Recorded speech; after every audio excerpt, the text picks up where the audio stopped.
on the Civic Media app.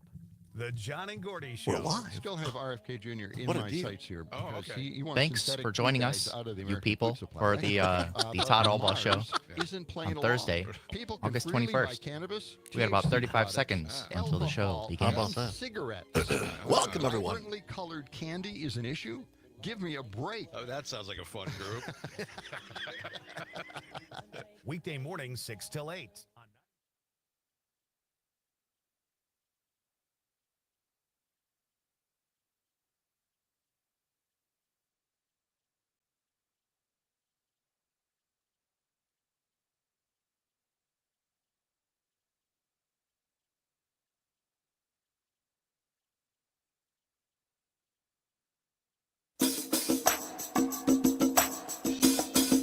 From the Civic Media World Headquarters in Madison, Wisconsin, it's the Todd Allbaugh Show.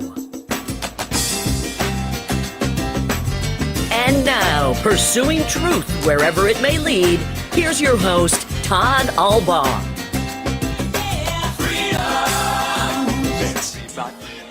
Thank you very much, and that's the nicest thing that anyone's ever done for me.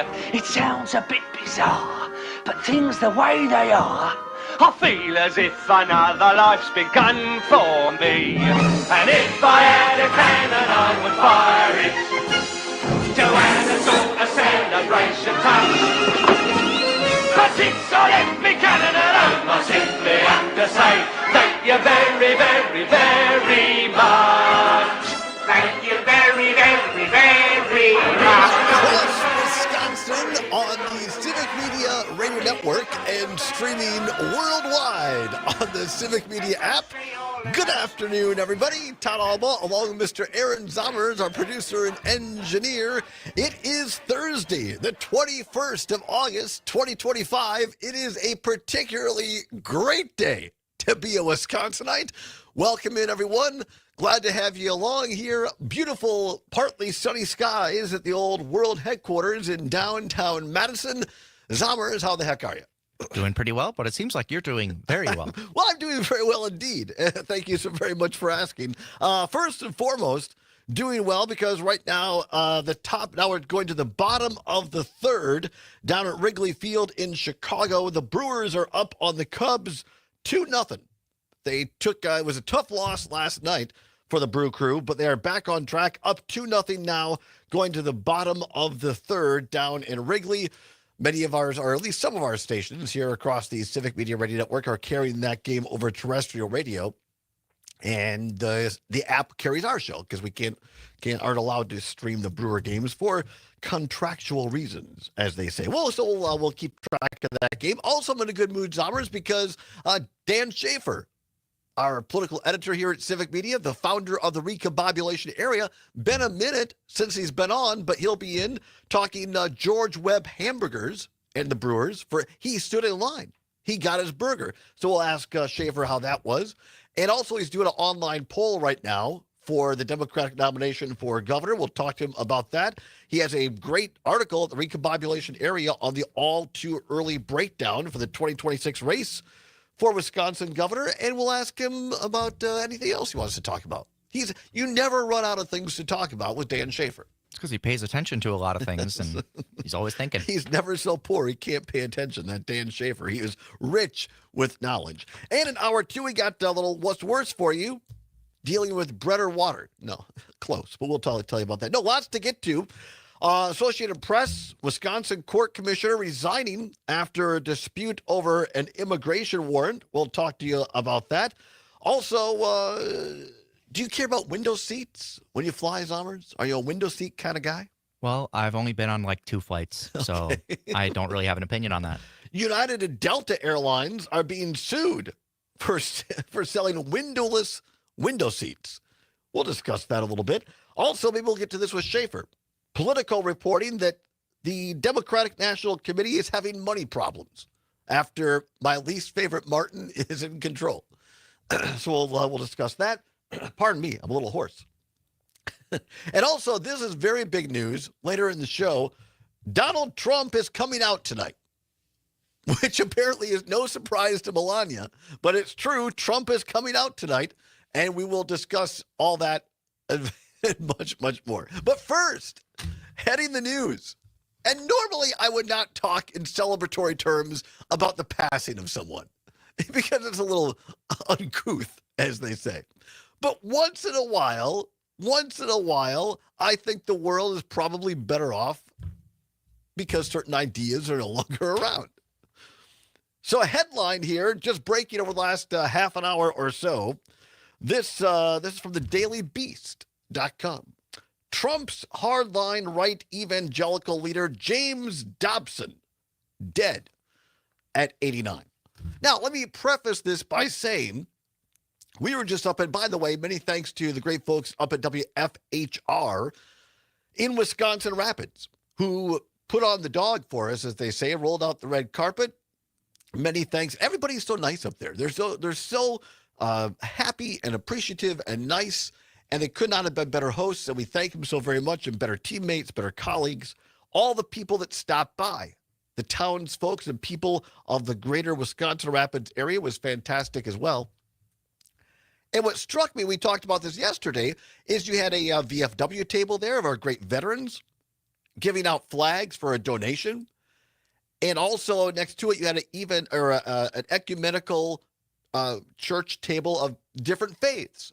And pastors were there to just talk in a round terms about faith in their churches. And one of the pastors had basically an acceptance pride shirt that said, "Everyone is loved."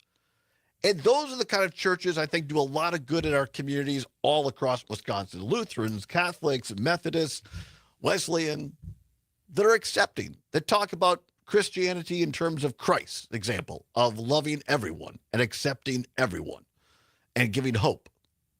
Those are wonderful things, in my opinion. This guy is not that, all right? And maybe I'll confess to a little shot in Freud here. James Dobson, the child psychologist and radio. Did you know he was a radio personality? Had a big radio following. Yeah, which makes sense given one of the companies he founded. Radio person who advocated for conservative social values and wielded immense political power, has died at 89. Dobson, who first gained prominence with his 1970 book, Dare to Discipline, which advocated for teaching children, quote-unquote, self-control with corporal punishment. He leveraged his resulting notoriety into founding the evangelical organization Focus on the Family.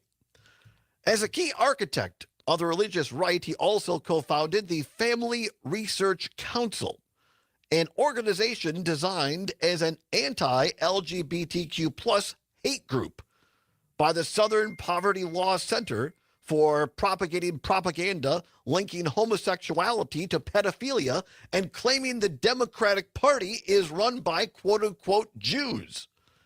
Dobson later became ingrained in the upper echelons of the Republican Party and advised 5 different presidents, culminating in a role on President Donald Trump's Evangelical Executive Advisory Board, where he helped solidify the fusion of white evangelicalism and far-right politics. Quote, Dobson has become the primary source of misinformation about gay and lesbian people in the world, unquote, said gay pastor Mel White in 2005.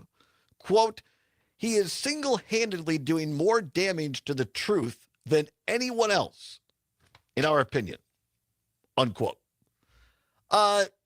Again, don't normally celebrate someone's passing. But this guy is, our friend Matt Flynn would say, he's bad news. He was bad news, right?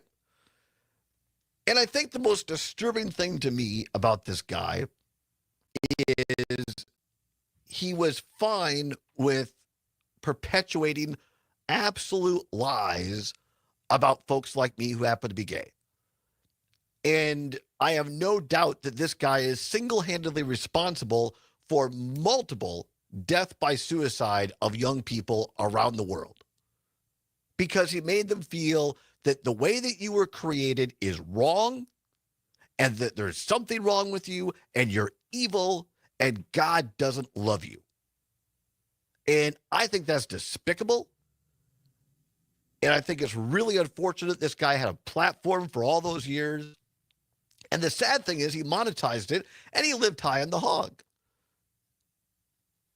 And it's really, really unfortunate when there are so many churches and institutions of faith in this state and this country who do enormous amounts of good in this country and in this state, who are raising money for their neighbors, who are providing meals for the poor, who are giving homes here just down the street at the church up here in the corner. They have a men's homeless shelter, who are doing all kinds of great true Christian work. And then you got a yahoo like this Dobson guy that comes along and just bastardizes the faith and makes it into something that if you actually read the Bible, it's completely different than what this guy is talking about, and did an enormous amount of harm, Zombers. Yeah, I think if you are a person who spends all of your time trying to drag other people down, you should really take a hard look at that and think about why all of your time that you could be being happy or doing good things, even for yourself or others, that you're just spending dragging other people down. Yeah. And maybe if you think about that, you won't have people celebrating your death. There's that. You know, I think there are just, unfortunately, and we know it, right? I mean, and I'm not trying to pick on the faith community here. Doesn't matter whether they're radio personalities or teachers or farmers or grocery store owners or military people, any vocation, you're always going to have a couple of bad apples, going to have a couple of bad actors that are not doing well. And it's unfortunate when you get to your point, Zombers, when there are people in this world who literally get their glee from making other people feel like crap, and who, to their face, inches from their nose, yell at them, and you can feel the spit hit your face, and they yell at you and tell you what a piece of trash you are and how you'll never amount to anything, and that they're going to be happy when you fail. There are people in the world that are like that. So, you know, you wonder, as you go through life, Zombers, you wonder to yourself, because you'll get away from those people if you're lucky. But in the back of your head, you're like, is he dead yet? And then someday the answer is yes. And someday the answer is yes. Yes, he's actually dead.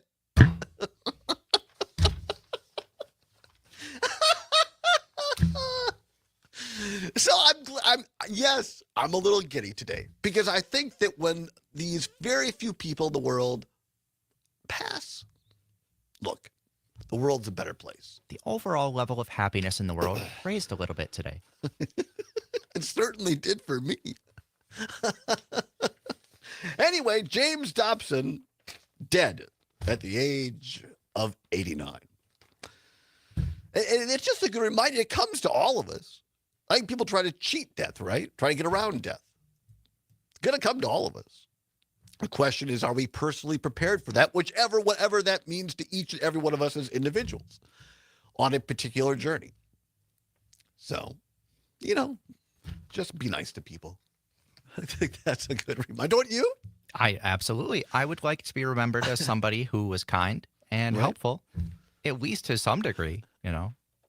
That's a great point, Zombers. I mean, don't all of us, and I'll say as we get older, at least for me, you start thinking about, well, how are people going to remember me, right? I mean, are people, when they hear about my death, are they going to phone each other and say, he is dead, and be giddy about it? Or are they going to be like, oh, that's too bad, Todd passed away? In my case, it might be a little bit of both. I don't know. Well, maybe Mr. Dobson didn't care about that, and he just wanted to sit on the biggest pile of cash he could while he was still around and make other people feel like crap. As they say, you can't take it with you. James Dobson, dead at the age of 89. All right, enough of that. Well, we'll come back and give you a Brewers update. And also, maybe we'll start talking about this story in the Associated Press. The Trump policies of hardline on the courts have reached Wisconsin again. We'll tell you about it. Don't go anywhere. It's the Todd Allbaugh Show on the Civic Media Radio Network.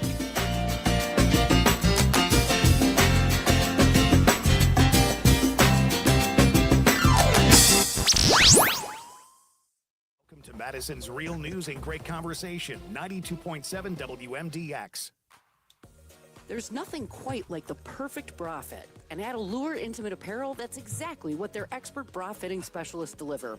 One-on-one fittings are tailored to your unique shape in a graceful, no-pressure environment.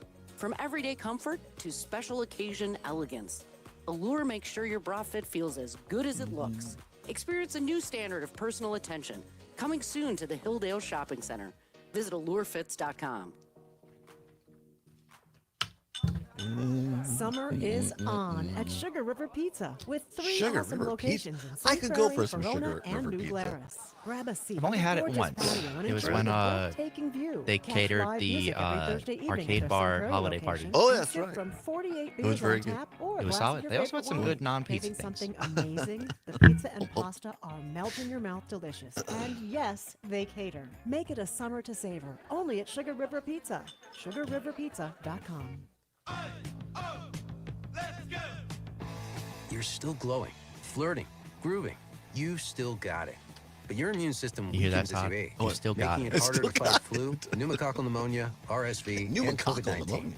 Vaccines are a key part of any health routine and help strengthen your immune response. Ask your doctor or pharmacist I wasn't which quick enough on the vaccines draw you when you need. talked about being a little Schedule in hoarse. minutes at vaxassist.com. Sponsored by Pfizer. I was like, I'm not going to play it 3 seconds after he said it. No state legislative updates today. IndyCar is back at the Milwaukee Mile August 23rd and 24th. The Snap-on Milwaukee Mile 250 weekend features a high-stakes NTT IndyCar Series race, and the free fan zone will be buzzing with energy all weekend long. Don't miss out on the non-stop action. Get your tickets now for an electrifying IndyCar weekend at the Snap-on Milwaukee Mile 250, August 23rd and 24th at Wisconsin State 30 Fair seconds. Park. Thank you.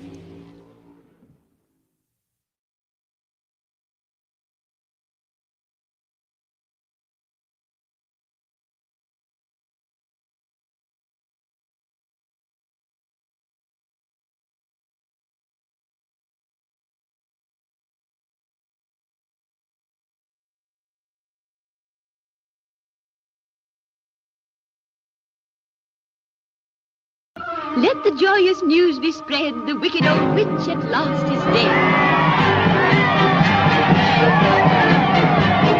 Ding dong, the witch is dead. Witch, oh witch, the wicked witch. Ding dong, the wicked witch is dead. Wake up, you sleepy head. Your eyes get out of bed. Wake up, the wicked witch is dead. Welcome back to the Allbaugh Show on the Civic Media Radio Network. 22 now past the hour of 2 o'clock on Thursday, August 21st. Wicked was just across the street, Sommers. That's why we played this I song. didn't get to go see it. I didn't this time. I've seen it before.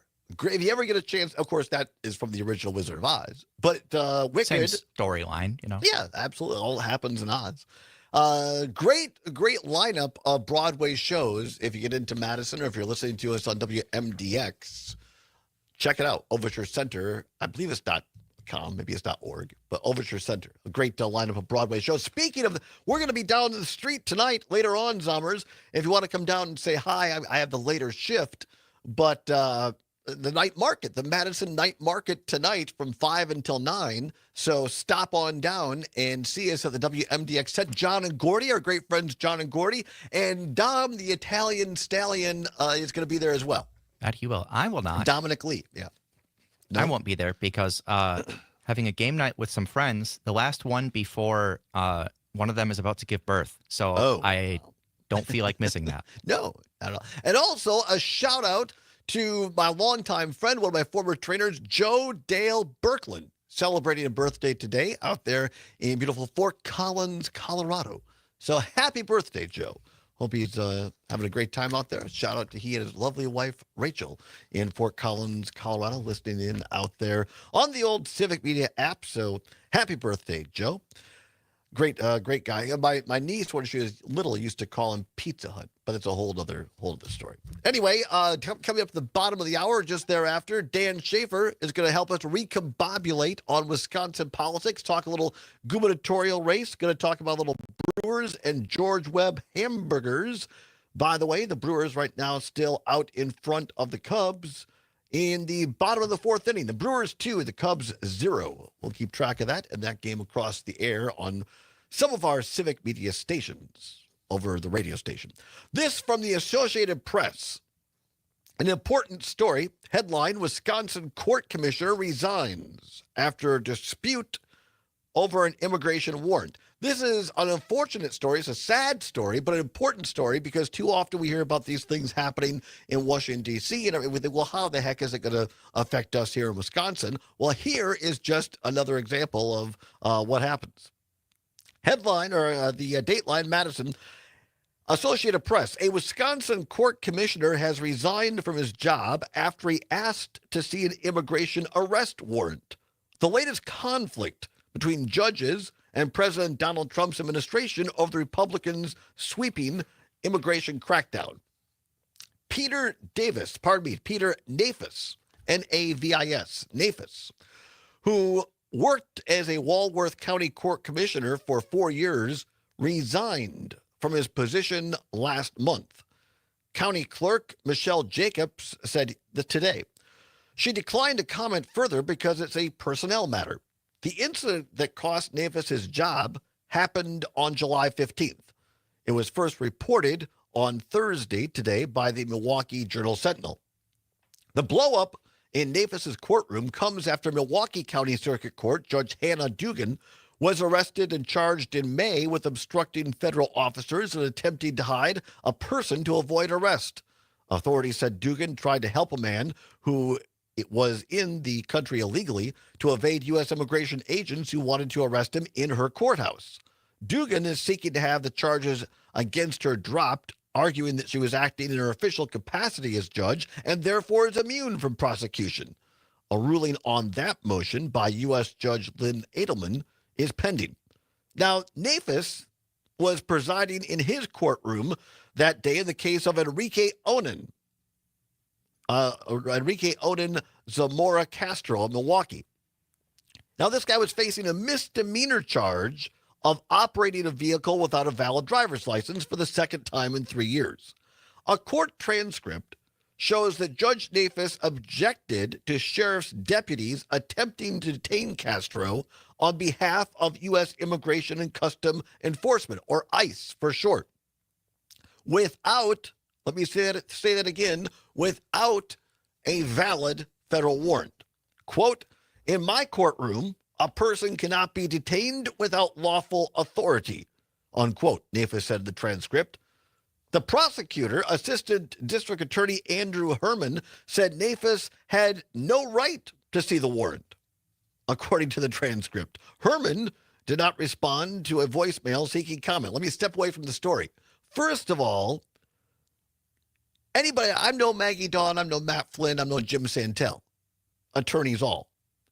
But I've worked with the law firm enough to know that in a courtroom, the judge pretty much has the say.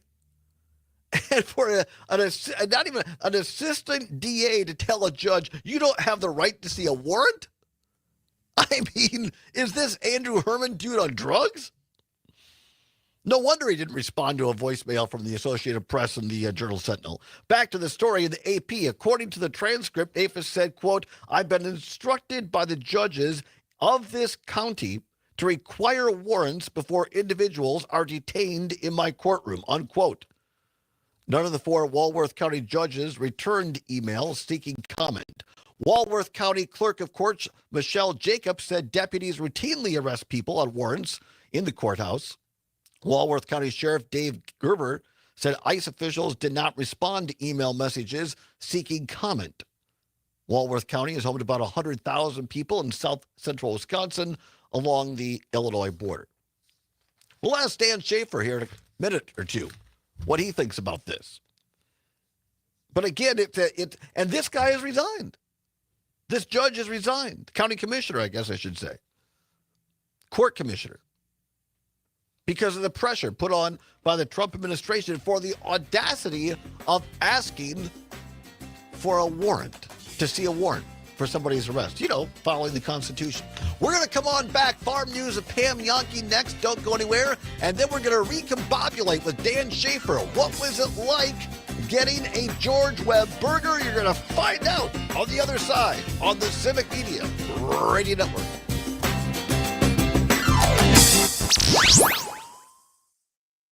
Harbin here. You're listening to 92.7 WMDX. I like another one Reach, bites the engage, dust. grow with That was Civic funny. Media. Log on civicmedia.us/advertise. All right. Let's face it, accidents can happen. I'm Pam Yankee with a quick update on what's happening in food and farming news on a Thursday. And it doesn't just happen on farms, and it happens while we're enjoying recreational activities. And as we get closer and closer to a busy harvest season, being ready for those accidents can pay big dividends, like saving your life or someone else's. Kathy Higrenis is with the Trauma Center at Theta Care Nina and the Fox Valley Regional Trauma Advisory Council. She says stopping the bleeding when an accident occurs is absolutely critical. Many of our farmers are also hunters and fishermen. They could be filleting a fish and have a knife slip, or any number of things, including a motor vehicle crash, using a chainsaw to clear a field. There are so many things that farmers may experience, but also our everyday citizens. What we are trying to do is ensure that every person we come in contact with has at least a basic understanding of how to not only save their own life, but potentially save their life of a loved one or someone around them, so they can control that bleeding until those first responders arrive on scene, and then they take over. Kathy Higrenis, she's a member of the Fox Valley Regional Trauma Advisory Council. She says trying to stop bleeding quickly requires the 3 Ps: pressure, pack, and pressure again. That last pressure has to do with applying a tourniquet. She said now is the time to brush up on your first aid skills before the busy harvest Oh, Dan season Schaefer's and here. upcoming Zomer's hunting let you in a season second. arrives. At the Department of Agriculture, Trade, and Consumer Protection, they know your business has always been something special. Now you can let customers know it too There in he an is. instant. Look With at the a red very and yellow very something smart special from Wisconsin. chartreuse green shirt. Chartreuse is more yellow. Oh, is it? Well, all right. This is I my think chartreuse.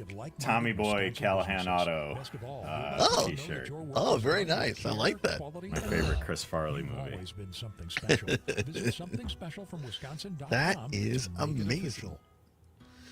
Ba-ba-da-da-da. Thank you for tweeting us, Dan Schaefer. Sure. Our interest always goes up. See, when you have a social media rock star like Dan Schaefer on the show, then people tune in, and we appreciate it. I'm going to tweet it one more time. Oh my God. Double tweet. I regret that coming out of my mouth. Am I too loud? I'm coming in kind of hot on my end here. It's a big news day. Coming hot. No, you're good. No, it's fine. All right, sounds good. I have a little extra pep in my step today, Dan Schaefer. A little saucy today. Well, that's good. That's good. Yeah. Brewers are up 3-2 so far. Join us. I'm Pam Yankee.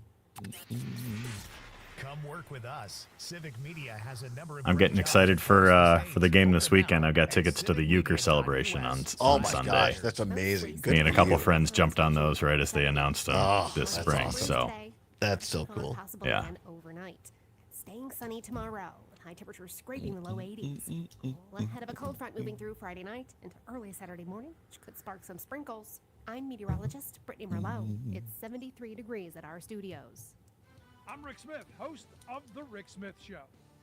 I'm excited. I don't have tickets, but I'm going to be watching it on FanDuel, and I'm excited to see the video at 12:15 because that's the one that Kelly Call and Sean Hannish worked on.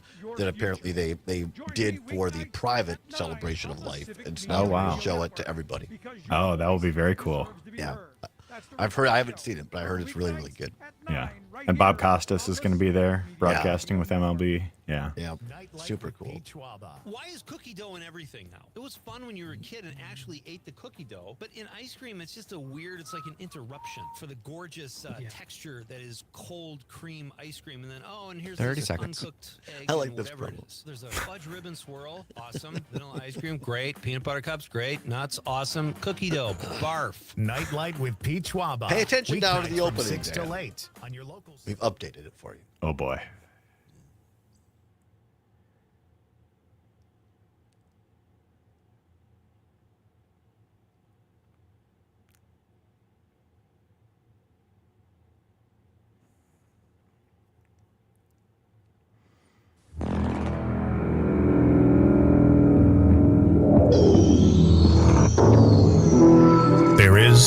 a fifth dimension, beyond that which is known to man. Milwaukee's best. It's a dimension as vast as space and as timeless as infinity. Hey man, what about Milwaukee, man? It is the middle ground between light and shadow, between science and superstition. I think God would want us to go to Milwaukee. And it lies between the pit of a man's fears and the summit of his knowledge. What do you think about Milwaukee? This is the dimension of imagination. You are now entering the recombobulation area. I mean, we need a recombobulation area. Welcome back to the show, the Todd Allbaugh Show on the Civic Media Radio Network. 35 minutes now past the hour of 2 o'clock. That intro can only mean one friend. On the other side of it is our friend, our colleague, the political editor of Civic Media and the founder of the aforementioned recombobulation area, one Dan Schaefer. Dan, how the heck are you? I'm doing great, Todd. It's always wonderful to join you here on the Todd Allbaugh Show. And I love that intro, and you added a little extra to it, didn't you? Zomer's spiced it up, updated it, because the Indigo Girls gave you a shout-out. That's right. Shout out from the Indigo Girls in Milwaukee. Mentioned the recombobulation area on stage the other night. I had a couple people tweet me the video, so that was pretty fun. I thought that was great. I mean, you're big-time Dan Schaefer, so good for you. The brand is strong, Todd. The brand is strong. It is, honest to goodness, one of the best branding things I've ever heard of. So, if I got everything else wrong in this whole project, I know I got the name right. Right, exactly. No, we got many things right. A reminder, you can find all of Dan's work and others as well at www. Important to put the 3 W's in there. www.therecombobulationarea.news. Therecombobulationarea.news. You can find all the work. If you're not a subscriber, what the heck's wrong with you? Because when you subscribe, you get the biggest insights, the first to know the news, and the great writing of Dan Schaefer and his staff there. So let's get into it, Dan Schaefer. A lot going on. You've got, I'm not sure if you heard before we came on the air, but according to the Associated Press and the Milwaukee Journal-Sentinel now, a court commissioner now has resigned in Walworth County because he had the audacity to ask for a warrant for a constitutional thing. You've got a governor's race. Now we got somebody jumping in for the lieutenant governor already. Dan Schaefer, very discombobulating. Discombobulating times, Todd, but we're here to make sense of it all as best we can. That's great. Let's start with this before we get into the actual news. In the top of the 5th inning on some of our civic media stations that carry the Brewers radio network, Brewers up on the Cubbies 2-0, top of the 5th. And Dan Schaefer, you had it on your socials. You partook of the George Webb hamburger experience. Tell us all about it. That's right. Like the proud Milwaukeean that I am, I made my way to George Webb's to get myself a free hamburger yesterday. So I went to the, I live on the west side of Milwaukee, so the closest one to me is in West Allis, downtown West Allis on Greenfield Avenue between 72nd and 73rd. So I was, busy working yesterday afternoon, but I got there at about 4:30 or so. And the line was still, the promotion started about 2 p.m. Even when I got there, the line was stretching just about the full city block there in West Allis, which was cool to see. A lot of people very excited to go get their free hamburger at George Webb's, mark the occasion.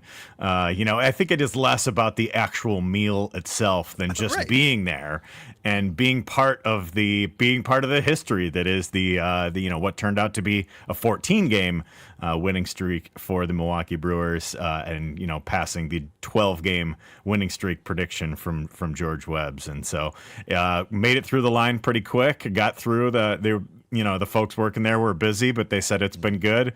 People being respectful, people leaving tips for the wait staff there, which I would like to see as a former waiter myself, former server myself. Always want to see, always got to take care of the people taking care of you. And I made it through and enjoyed my hamburger while talking to some of the folks there about their experiences. And you know what? That burger tastes like victory. And for people that might not have grown up in Milwaukee, explain this briefly about this. This all started from the founder, George Webb, right? Yeah, he made this promotion saying that George Webb predicts that the Milwaukee Brewers will win 12 games in a row. And when they win 12 games in a row, George Webb's gives everybody in town a free burger. So I've seen a couple of the numbers tossed around for how many free burgers were given out. I think it was like well over 150,000 burgers or something like that, given out at 20-some locations around the Milwaukee area for George Webb's now. I know their numbers are down from maybe their heyday, but it's still a great, a little greasy spoon diner. I enjoy some George Webb's from time to time as well. It was just a great community celebration, great community event, way to bring people together. To have it's a long baseball season, right? So we got 162 games. You need a couple goofy things along the way, whether it's a pocket pancake from Pat Murphy or a winning streak to get a free hamburger. It's good to have goofy stuff like that in the baseball season, and these Brewers have brought a lot of joy to the city this year, and it was great to experience that joy with a lot of fellow Brewers fans in Milwaukee yesterday. 100%, and I believe it was only the third time, because this happened when the Braves were still in town, or the prediction, but it didn't actually happen until 87, which I'm old enough to remember when that happened.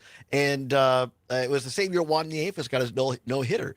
And so they did it in 87, and then they did it, in 18 during the playoffs, and now this year. Yeah, 18 was the one. It was like the streak stretched from the regular season into the playoffs. They had that crazy run at the end of the 2018 season. So I was able to get my burger then. I don't remember if I got it in 87. I was I was a 2-year-old in Milwaukee at the time, so I don't remember. But they probably did. I mean, my family is a bunch of huge Brewers fans, so I imagine they did get the free burger that day. But yeah, just a great way to bring Milwaukeeans together. Very quickly, Dan, because I know you're 100% right, because I think Milwaukee needs a positive, I don't even want to call it a distraction, but some positive vibes, because folks down in southeast Wisconsin have gotten hit really hard by this flooding. Was your family personally hit by this? No, we were lucky. We happen to live on a hill, so, right down the hill from us is the Menominee River, which I think was one of the places that got hit hardest with the flooding. I think some people saw a lot of the video. I went down to take some in Wauwatosa Village, right in their little downtown area. They've got a bridge that goes right over the river there, and there's a ton of debris and mess and all over the place. And the rivers are still higher at higher levels, even a week and a half or so later. But so many people really got hit hard in that flooding, and I think the latest reports that I saw was that there are people from FEMA in Milwaukee today assessing the damage, hoping that we get some federal declaration. I forget the exact terminology of what exactly people are looking for, but just some additional federal assistance that could come to people, because I think the damages estimate is now, I think, north of 30 million. County Executive David Crowley said earlier this week, and most of the damage that people are reporting to the 211 damage, kind of like emergency administration center in the county. I think most of the people assessing this damage have said that like some homes are a total loss, or there's a tremendous amount of damage. So hopefully we do get that federal declaration after the visit today. We're talking with Civic Media political editor and founder of the Recombobulation Area, Dan Schaefer. Dan, some quick audio here. This is courtesy of AJ Biaport at CBS 58 in Milwaukee. Milwaukee Mayor Cavalier Johnson talking about something that a lot of people just don't understand if you're not from Wisconsin, and that's the importance of basements in this state. Depending on where you are in the country, like, you have to think about what the impacts are of these natural sort of disasters are. For us in Wisconsin, in Milwaukee in particular, like basements being washed out, we live in our basements, right? There are additional living spaces in this city and in this state. And so the effects are different. So I'd encourage FEMA to make sure that they don't just drive down the street and see where the Department of Public Works has cleared debris, but actually check out those places like those basements that have been affected, because that means people have lost some valuable living space. And on top of that, they lost some items of sentimental value that they'll never be able to recover. Milwaukee Mayor Cavalier Johnson, courtesy of AJ Biaport at CBS 58 Milwaukee. Dan, if you're not from Wisconsin, a lot of people just don't understand what the mayor said. And he's absolutely right about that. I'm coming to you live from my basement office right now in Milwaukee. So, proof positive of what exactly the mayor is saying there. Yeah, he's absolutely right. People live in their basements, and you're not going to see all of the damage from the curb. With, I know a lot of people bringing stuff out and damaged material and furniture and whatever it might be. So, I saw one county official last week likened the amount of damage that Milwaukee had seen to experiencing a hurricane. Like flooding like this just is so damaging to so many different parts of the city. This is a city built on 3 rivers, so there are many valleys that people live in close to those rivers, and just inevitably you're going to get a lot of damage. And just like we're getting more and more rainfall in and around the Milwaukee area through climate change, and I think most of the wettest years in recorded history in Milwaukee have come within the last decade. So it's something that we need to make sure our infrastructure is prepared for in the long term, and that we have people there to help out when these disasters do strike. Thoughts, prayers, positive vibes, all of that to all the great folks of Southeast Wisconsin, the greater Milwaukee area as they continue. We're really happy to see that the congressional delegation finally got their act together and sent a joint letter. I know even Brian Stile, Republicans, a congressman, signed on with Democratic Congresswoman Glenn Moore and U.S. Senator Tammy Baldwin, and I think they eventually all signed a letter. You had Governor Tony Evers, Democratic governor. Everybody's trying to do their part, and I'm glad to see FEMA's there, and I know you'll continue to follow it at the recombobulation area as well as we will here at Civic Media.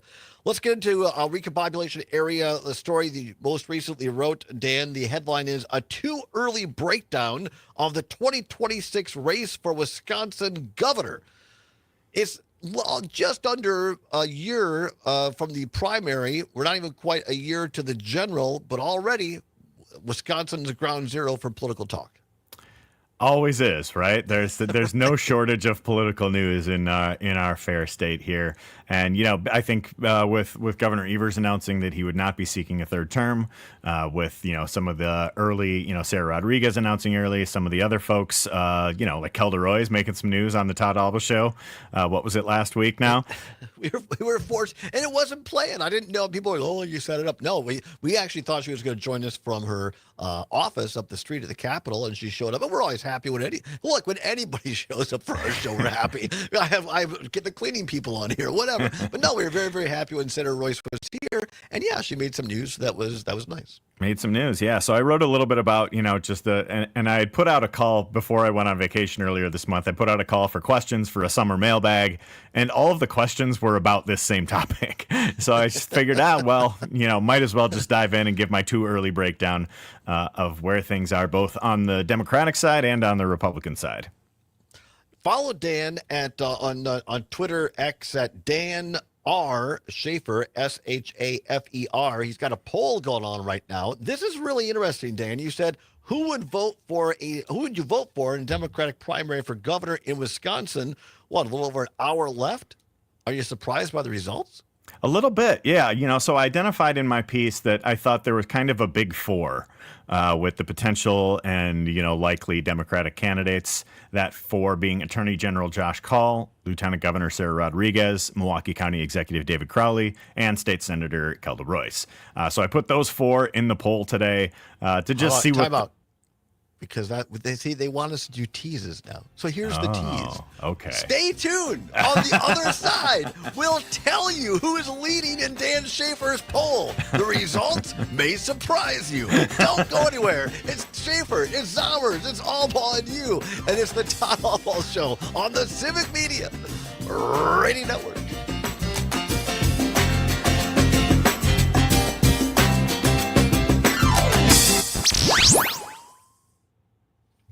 That was the big thing today. Radio, one station Do at a better time. teases. This So there you Civic go. Media All right. Well, there we go. Be a part of your community. What? I didn't realize we were so close to the time. I didn't. Yeah. I didn't give you enough time, so it actually worked out good for the team. Massive flooding hit southeastern Unintentional, Wisconsin, in which some are Todd, I calling think a you need to get more 1,000-year rain clickbaity. event. One You know? More Milwaukee County clickbaity, official all right. even likened Say it to things that are just. experiencing a hurricane. Well, I said at the Because top of of the show, that, it is Trump's coming out imperative that tonight. elected You did. officials and That's pretty clickbaity. That's pretty good. step up That's and pretty help good people in clickbait. this hour of need. We've seen a tremendous amount And of it's support true. from first responders all over the region, and we should all be grateful for their dedicated work. Beyond Oh, I taking get to care hear of these myself immediate on needs, we Oh need yeah, regulation that are Dan Schaefer and his you're hearing this is like recombobulating inside of a recombobulation area. Milwaukee's history have occurred over the last decade. Reports have indicated that That's Milwaukee's great. Green Seams program, implemented after floods in 1997, helped mitigate some of the damage from recent flooding. We need more programs like that if we're going to build for a safer, more resilient future. Find all of Dan's work at the recombobulation area. Thank you for talking about the floods. I didn't run that by you, but I just think it's crass to our listeners in that part of the state if we don't recognize it and talk about it. Yeah, for sure, especially with FEMA in town today. So yeah. I'm just happy they are. Yeah, me too, 100%. That Trump didn't go like, no, you didn't lick my boots enough. Right. And stuff like this, I mean, I don't care who gets the credit, honestly. It's like, just help people. Exactly. Illinois, New York, and Massachusetts, delaying passage of the bill for 2 weeks and running out the clock on the first special session. Texas Attorney General Ken Paxton issued arrest warrants, and the FBI mobilized to find them to no avail, protected by their post. You know, it's been interesting. I haven't heard that many people like, you know, everybody loves to complain about everything, right? Like, I haven't heard people like flipping out about the flood response from people. Just yet. Like, I know there are people that are just like very upset about like personal situations with insurance and just like whatever. But as far as like, you know, the public response, the first responders, like, you know, I'm not hearing a ton of people like really all that upset about it. They're not people like cursing out the mayor or county executive and stuff like that for any response. Like, Well, that's really that's good, number one, but also really interesting. And you know, obviously, somebody who's crass looking at politics like me, I'm like, wow, if you're in Crowley's camp or Cavalier, I mean, you're just like, oh man, what terrible timing. Because they're trying to, you know, looking at gearing up for a possible gubernatorial. They can't seem too eager. They can't not take care of their people. They're there. Right. You know, it just what's that balance? You know, Right. Well, and I think, you know, Kelda kind of mentioned it on your show last week too. It was just like probably not as many people paying attention to this stuff now versus maybe after Labor Day or whatever it might be. So people still enjoying their summer. No, I think it'll 25 be seconds. very busy first couple of weeks in September. I think you're right about that. Yeah. Discover your All right, here we path go. to better mental health at Hazelden.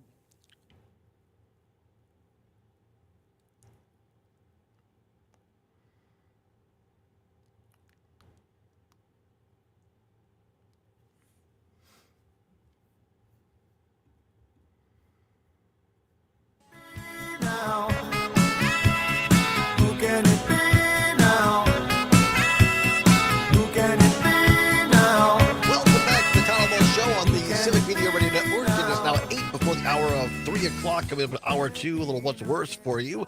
Talking about window seats. United and Delta being sued for that. And Donald Trump is coming out tonight. We'll tell you exactly how, when, and where. Right now, though, on some of our stations across the Civic Media Radio Network, the Cubbies have scored one on the Crew. It is 2-1. Going into, I believe, the fifth.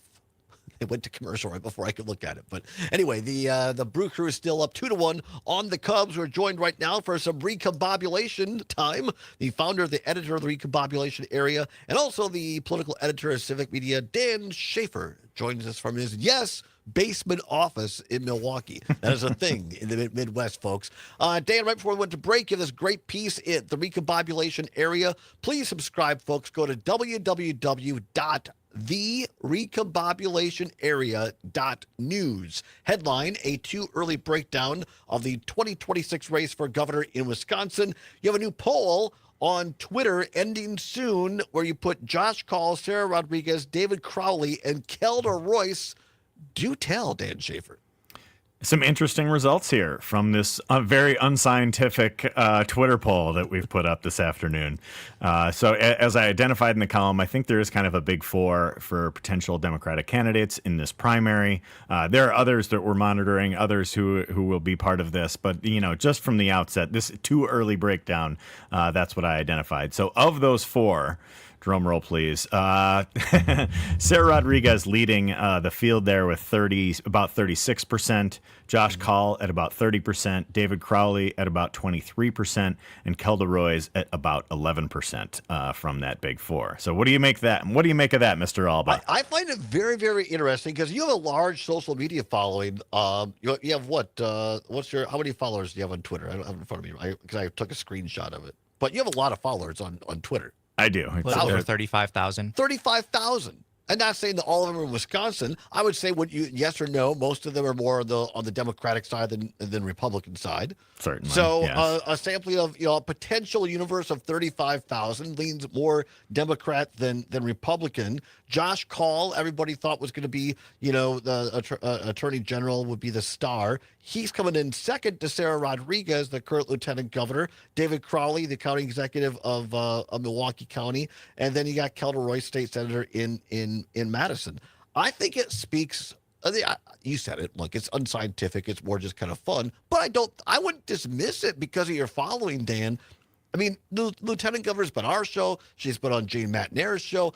I think that she really has an ability to connect with people. And Trygve Olsen, who has run a lot of big races, including John McCain's for president. He was enormously impressed when he met her for the first time at the Democratic National Convention in Chicago last year. And he looked at me afterwards. He goes, she's got it. She's really got it if she wants to go somewhere. And I realize that she doesn't have as much political experience as some people, but I think she has the background as a nurse, as someone who has connections to both urban and rural parts of the state. Her husband happens to be Latino. She really connects to a lot of diversity across the state, and she comes across as an amazingly normal non-politician to me, Dan. Yeah, and I will add to that too. I agreed on all fronts. I will add to that as well that she, I attended a lot of campaign events last week. For those of you watching in the live stream, I've got a bunch of my credentials up hanging behind me in my office. Many of those are from last year. I don't think I could ever hear the song "Freedom" by Beyonce ever again without getting press pit flashbacks from being at all these events last year. But I will say that, as part of this, of course, you have kind of the headliner, whether it's Kamala Harris or Tim Walz or whoever's doing the campaigning, but you have kind of the undercard, right, coming up before the headliner, and going up from that you had Tony Evers was there sometimes it was Tammy Baldwin, and Sarah Rodriguez became like a regular part of that rotation, and I thought she kept getting better and better throughout the year in those types of settings too. She had good command of the room. She's got a sense of humor. I think that came across in her announcement video too, but you also mentioned it as well, is that, she has not been in politics for that long. The seat that she flipped was in the 2020 election. Before that, she was in the private sector, in the healthcare field, and working as a nurse. So, flipping a seat in assembly seat in 2020 to becoming a lieutenant governor in 2022 to running for governor for 2026, that's a pretty quick rise. And so, you wonder if she has the same level of experience as some of the other folks. Obviously Josh Kaul is in his second full term as Attorney General, just as one example there. But I think it's been a quick ascent for her, but she also, like you said, she's got some real political skills. And I think the fact that she is the first out of the gate candidate here, her message is at least resonating with some folks, at least. Yeah, and I'm not comparing her directly to this person, but think about it. Barack Obama went from a state senator in Illinois to the president of the United States in 5 years? I mean, it was just crazy. Something like that. We don't, just like in sports, we probably shouldn't be comparing anyone to Aaron Rodgers. No, Maybe we don't compare anybody to Barack Obama. But I just mean in today's world, I think that social media and these new platforms, I think it can speed up the name ID and everything else. And I think that it doesn't take as long to get known today as it did 20 years ago. I agree with you there. Yeah, for sure. And I think, the name ID, I think because this list too skews really heavy in Milwaukee and Madison of the initial candidates. I'm going to be really interested to see how that name ID shows up once Marquette does its polling and other folks as well. How that shows up in places like Green Bay in the Fox Valley, like Western Wisconsin, like some of these swingier areas of the state where you have, some of the candidates that we talked about. Kelda Roy's in a deep blue district. Francesca Hong's in a deep blue district. I was going to say, is she David gonna get Crowley's in Milwaukee. I think there are a lot of candidates that are representing very blue areas of the state. And so it's going to be interesting to see how that message resonates in areas beyond. Does Francesca Hong get in or not? I think I think so. I think there's a real chance that she does. Well, you called her the ultimate wild card in your piece. You can read all about it, folks, at www.therecombobulationarea.news. Don't be the person that doesn't know what's going on. Subscribe to the Recombobulation Area today. Dan Schaefer, thank you very much. It's always a pleasure, my friend. Thanks for having me, Todd. Be well. You as well. Dan Schaefer, everybody. Come on back. Hour 2. What's worse, thirst or hunger? Weigh in. This is Dan Schaefer, you're amazing. Always goes too fast. Always goes too fast. Yeah. All right. Thank you very much. Really appreciate you. Thanks, Todd. Be well. Yeah, you too. Bye-bye. ABC News, Michelle Franzen. After a search of campus due to reports of shots fired, the lockdown at the University of Tennessee, Chattanooga, has been lifted. Chattanooga Police Chief Sean O'Brien giving the all clear. No threat was identified or located. No injuries to this point have been recorded.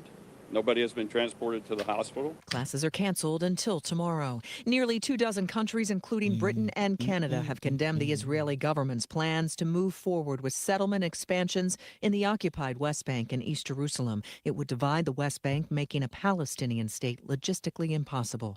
President Trump, in a radio interview today, says he'll join police and military in Washington, D.C. tonight during their the surge email from patrols. Catherine this morning? It comes after the president federalized law enforcement in the nation's Is that- capital is and that deployed sarcasm National or is Guard that- troops to curb crime. I think Stocks are down today due to mixed I think economic so, too. data, That's what I including Walmart falling short of quarterly expectations. It was This just is a little bit ABC like, News. I know. huh? In today's, based on our conversation Join the family. yesterday, Civic Media has last a night number of with great Corinna. jobs across the state. Open now at civicmedia.us/careers. I was like, what?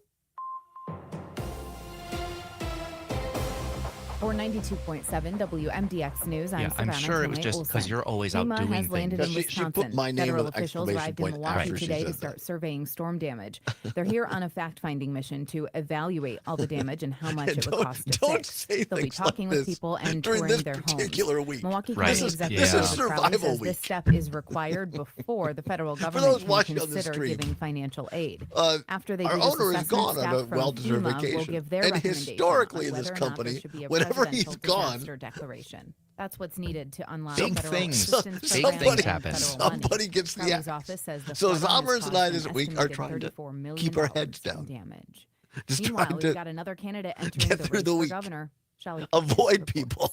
The Wisconsin governor's race just got more crowded. We got Brian an email that Sternad made a joke announced that his sounded like candidacy somebody's yesterday. gone, Right. and it's like, Don't make those kind of jokes at weeks like this. As a Democrat for governor in the great state of Wisconsin. Thank you. Thank you very much. The Who is that? longtime beer vendor is Oh, a the former beer guy. Republican, but he's running as a Democrat. Yep. The Civic Media political Ryan editor Sternad. Schaefer reports Sternad says his focus Sternad, is on okay. strengthening the working class. I mean, it's just spelled Strand, but the A and N are flipped around. First chance I get. Gone will be right to work legislation. Sternad is the second Democrat to announce for governor after Lieutenant Governor Sarah Rodriguez. Bill Berrien and Josh Shulman have declared runs for the Republican primary. The race for the governor's second in command has also officially kicked off. Democrat Sarah Godlewski announced her campaign for lieutenant governor in Madison yesterday. For more local stories, head to our website, WMDXradio.com. I'm Savannah Tomei Olsen, 92.7 WMDX News. The Brewers lose in Chicago. Hi, I'm Mike Clemens with Sports Baseball. The Brewers lost 4-3 last night to the Cubs at Wrigley Field. The Miz, Brewers pitcher Jacob Mizorowski, giving up a double to the Cubs' Michael Busch that drove in 3 runs in the third. Manager Pat Murphy. Miz's start, that's not good enough.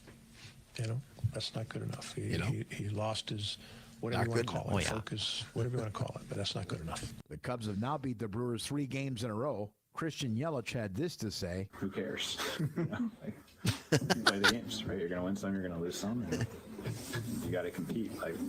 That's kind of been my reaction to my roommate. He's like, suck it, we That's won. what And I'm like, the series wrapping up good today in job. Chicago. NFL, it's the Packers and Seattle Seahawks with a joint practice session today in Green Bay. Everybody For watching their the preseason stream, game God love you. Saturday Thank you for sticking afternoon. around. Basketball, Mostly the Dan Bucks Schaefer will sign Amir audiences. Coffey from the This is LA what we call our Clippers. secret show. Sports on my Where Zomer, we're here with Rebuilding you, refreshing local the radio, lovely viewing one audience station at on a the time. stream, This but we're Civic not Media over the radio air station yet. is proud to be a So part this of is your where we community. Learn more share our at trade secrets. civicmedia.us. Mostly We talk about the stock comfortable trading that we're going to in do. the And 70s. Light People breeze, wonder breeze sometimes. today. They say, well, Not what's too far Todd like possible when he's again not on the air? overnight. Is it just a Staying sunny shtick? Is he just tomorrow. putting it when he's on the Scraping air? the Is he low completely 80s. different than when he's off Ahead the of a cold air? front moving through Friday And night. as you can see, Early it's Saturday not morning. dramatically Sparks some different. Well, people might say, I'm you're still meteorologist acting because there's a Brittany camera. Morello. No, Right now, it's I 75 can assure you, Maggie if Dawn you just take Show. off the headphones and move the microphone, it's the same.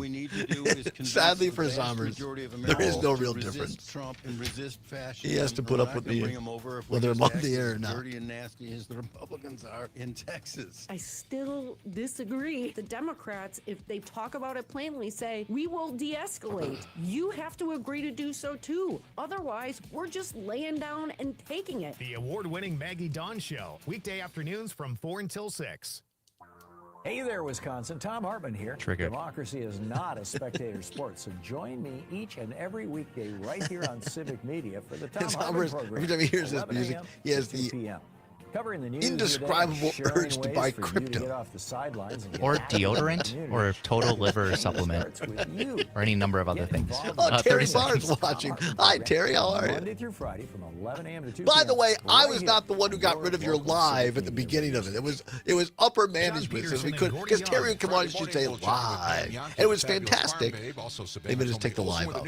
Yeah. The rest of it's all the same. Now it just says, instead of live from the Civic Media World Headquarters, it's just from the Civic Media World Headquarters. All right, here we go. A voice for Madison. Real news and great.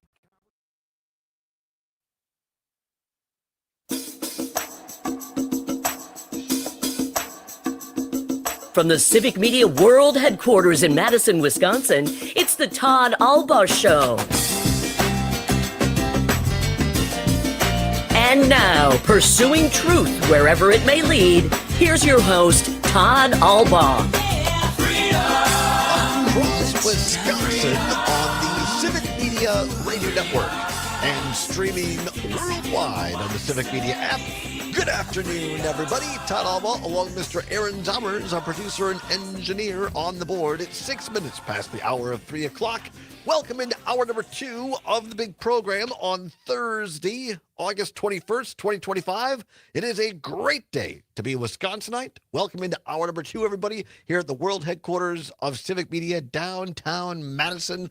Looking out the windows right now, I was going to say not a cloud in the sky, but a small one just kind of started to pass off. It's a beautiful day, Zommers. You should be in your element. The weather that's coming up in Wisconsin the next 4 or 5 days, it is Zommer-esque. No humidity. Highs around 67 degrees and sunny.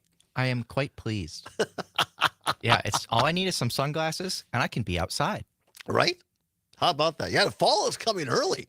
It's going to be a little, morning lows like in the 40s for the next 2, 3, 4 days. A cool front going to settle into Wisconsin. So if you're a fall person, this is your kind of weather. But I think it's good because a lot of parents like my sister and brother-in-law are moving their kids into dormitories. In fact, on my way to work today, I was coming on Johnson Street, and one of the new big high-rises, it was a line down the block of people waiting to get in the underground parking, and you can see it looked like the Beverly Hills Hill building, the Clampets with all the furniture on the back of the truck. They were moving their kids in. So good that it's cool weather for that, because you don't want to be moving in bad weather. I would much rather be moving furniture in 40 degrees than in 90. Yeah, absolutely. The Brewers are still hot, up 2-1 on the Chicago Cubs down at Wrigley. You can hear that game on some of our stations, WRCE in Richland Center, WISS in Oshkosh, I think, right? Still today. ISS in Oshkosh, WBZH in Hayward, and WCQM up in beautiful Park Falls. You can hear that game on the Brewers Radio Network. Brewers up right now 2-1 over the Cubs, bottom of the 6th now. Can't stream it because of contractual things, but you can hear it over terrestrial radio, as they say. Brewers trying to get out of here with a win after dropping one, as Clemens said last night. Tough game. I forget who it was, which of the Brewers. I think Contreras had a great hit with 2 out in the 9th and a couple of guys on, and the Cubs guy snow-coned it. You know what that means? So he caught it with his glove, but just merrily. So it looked like the baseball was a snow cone. I mean, it was a half an inch from being a base hit, and the Brewers would have won it. So, as they say, that's baseball. You just can't win them all. Can't win them all, but hopefully the Crew can bounce back. We'll continue to monitor that game here this afternoon. Also coming up, going to talk about the Democratic National Committee having money problems. My least favorite Martin. I told you this guy, he was, as my grandma Allbaugh used to say, it wasn't going to pan out. To be fair, he inherited a bad situation, but maybe he didn't handle it so well. Not making it any better. Also, Donald Trump is coming out tonight. We're going to tell you all about that in just a little while. And a what's worse for you. But first, Zommers, so you've only flown twice in your life, right? Well, 2 round trips, so 4 flights. All right. Very good. As Luke Mathers, he's a big flyer. We should ask him this question. He travels all around the world. We should see if we can get him in here. He's an international man of mystery. He doesn't come on. He used to come on this show and do dueling tangents with us, but then he got tired of me and he said, "I'm out of here." I don't know if that's exactly what happened, but no, he went on to bigger and better things than our little dog and pony show. Now he's a manager. He doesn't have time to come on this show anymore. But my guess is. My guess, if I had to guess, is Luke is an aisle kind of guy. He wants freedom to get up and down and use the facilities and stretch his legs. I don't know. Probably. I like a window seat because what I like to do when I get into aircraft is I like to go to my window seat and hunker. And I feel like I have extra space, even if it's an inch or two to my left or my right, because I can snuggle up to the window. I can stuff my coat in there if I have to. I feel like I have extra space. I agree. That's been the couple of flights I've had. One of them was on, I don't remember what plane, one of the big ones with the row of 3 seats in the middle. And I was in the middle of 2 people who did not give me very much space for a 7.5 hour flight. Oh, 7.5 hours? Yeah, that was not fun. Not fun at all. But on other ones, I did get to sit on the window seat and I did get to sit in the aisle seat for a shorter round trip. And I like the window seat better because, you don't get to see that every day. And also, because what I can't stand if I'm not in the window either is you get some smarty, I just want to sleep. And it's like the middle of the day, I shut the window and I can't see anything. I want to be, if it's in the middle of the night, I guess, fine. Anyway, here's a story now. A new class action lawsuit against United and Delta Airlines claims the airline sold window seats without windows. The suit, filed in federal court on Tuesday, claims passengers were seated next to empty walls despite paying extra for seat preferences, and seeks millions in damages for more than 1 million customers per airline.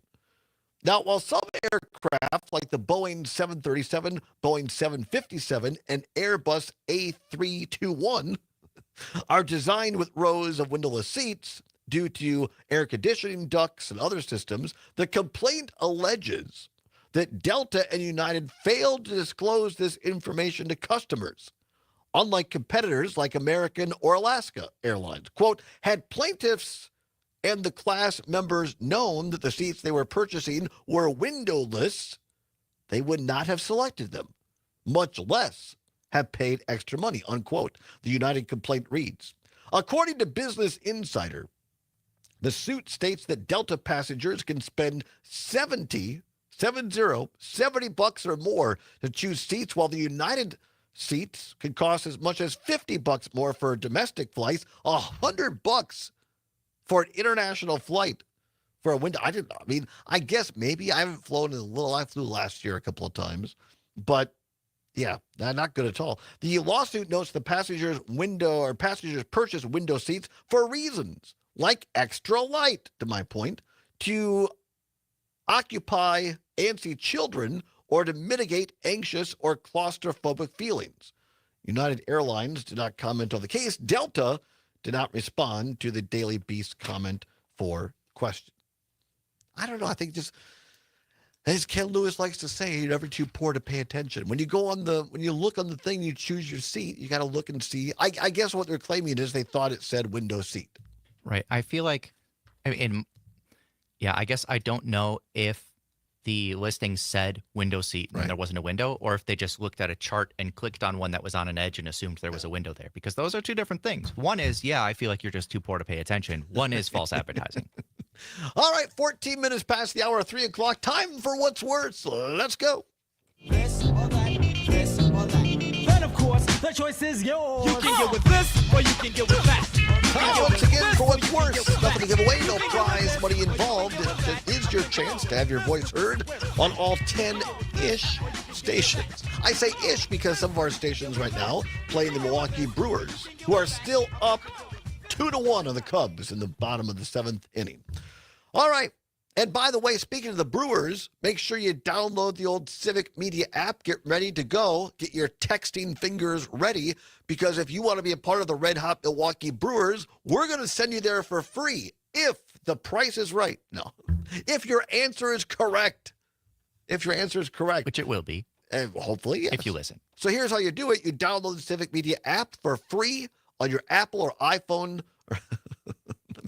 On your iPhone or Android device. Go to the App Store, the search bar, type in Civic, C-I-V-I-C. It'll pop up. It's free. Takes less than a minute to download. It's what Gail King over at CBS calls a deal, the Civic Media app, or we think she would. And so you have the Civic Media app, and then tomorrow you set your alarm for 5:59 a.m. because you want to be there when Pat Kreitlow signs on in his pajamas. Wouldn't that be great? I'm going to ask Pat if we could do a pajama show. That would be fun. I feel like that may have happened once. Really? But Pat I didn't might be show his misremembering. pajamas? I might be misremembering. Right. Well, but anyway, you sign because Pat Kreitlow from 6 until 9 on Mornings of Pat Kreitlow, he's going to give you a word. You text in the word, and if your word is correct, you're eligible, and then the computer is going to randomly select somebody to win 4 Milwaukee Brewer Club level seats on the beautiful AmFam field for a certain date. Then Jane Matnair and Greg Bach come on at 9 o'clock. Matnair on air. They're going to give you a word. Then Hartman's going to come on and tell you some crypto and the whatnot. And he'll give you a word. And then we're going to come on. We'll give you a word. And then Maggie Dawn wraps it up with the Free Ticket Friday. She'll give you a word.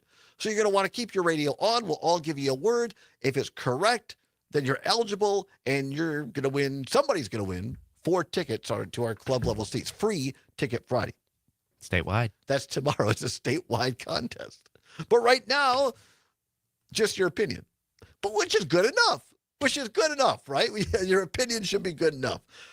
When you go to the game, Zommers, are you more of a, I got to have a beer or I got to have a brat? Do you want food or do you want drink? See, I Worse. want both. But if I have to have one. That doesn't help the bit.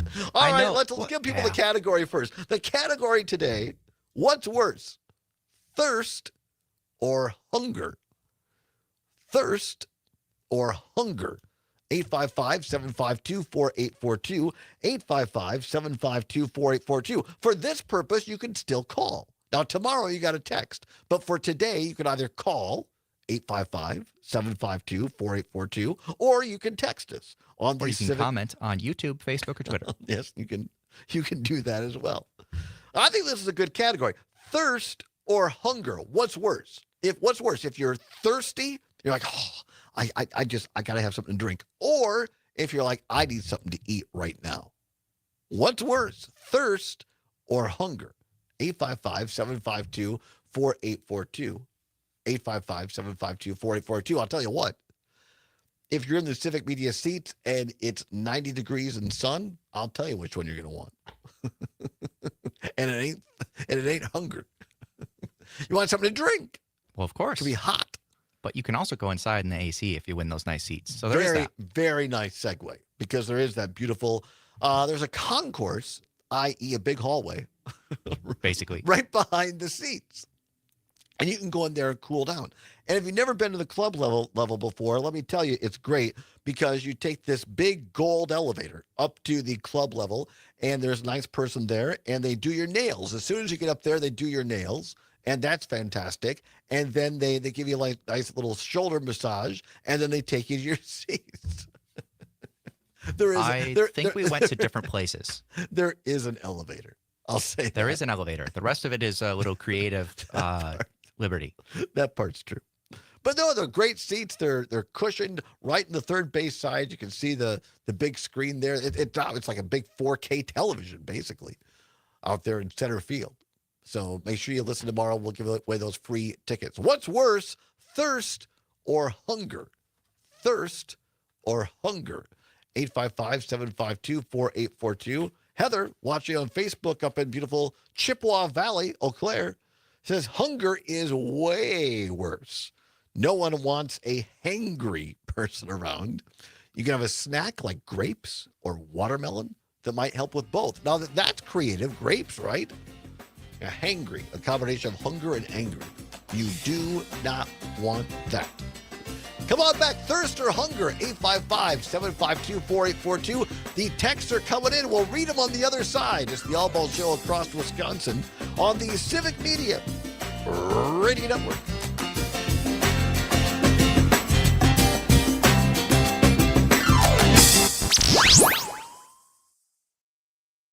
Choice. Madison's real news and great conversation. Yeah, don't read this one out loud. WMDX. Get ready, Madison. Elsa's own Hot It's funny, now but... open on Plaza Drive. 5-star authentic Mexican cuisine, fresh, homemade, and the best. I'll amend it. I'll revise and amend it. I'll read it with revised and amended comment. Just happy. You're listening to the American Democracy Minute, keeping your government by and for the people. 24 Texas Democrats who fled the state to prevent a quorum in the Texas House returned to the chamber August 18th, resulting in the August 20th passage of further gerrymandered congressional districts requested by President Donald Trump. Passage by the Senate is expected by the weekend. Over 50 legislators traveled to Illinois, New York, and Massachusetts, delaying passage of the bill for 2 weeks and running out the clock on the first special session.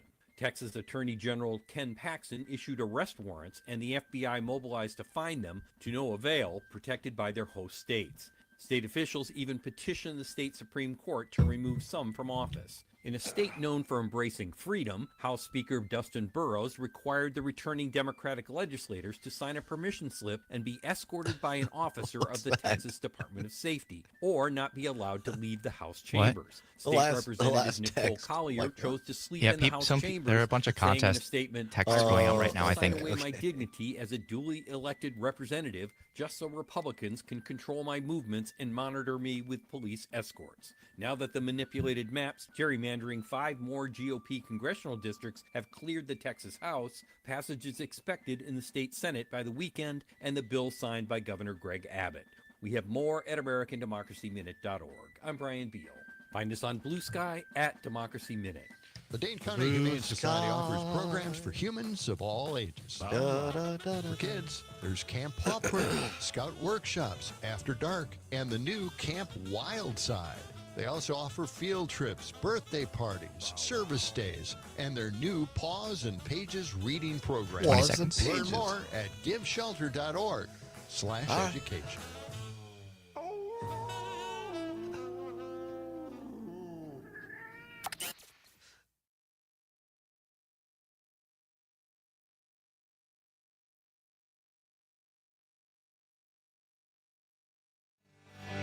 And it's on the table, the mouths are choking, but I'm going hungry.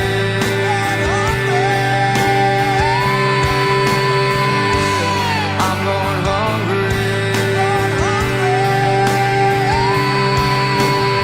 Welcome back to the Allbaugh Show on the Civic Media Radio Network, 22 past the hour of 3 o'clock. Nicely done, Zombies. Who sings that? That is Temple of the Dog singing Hunger Strike. Really? Temple of the Dog?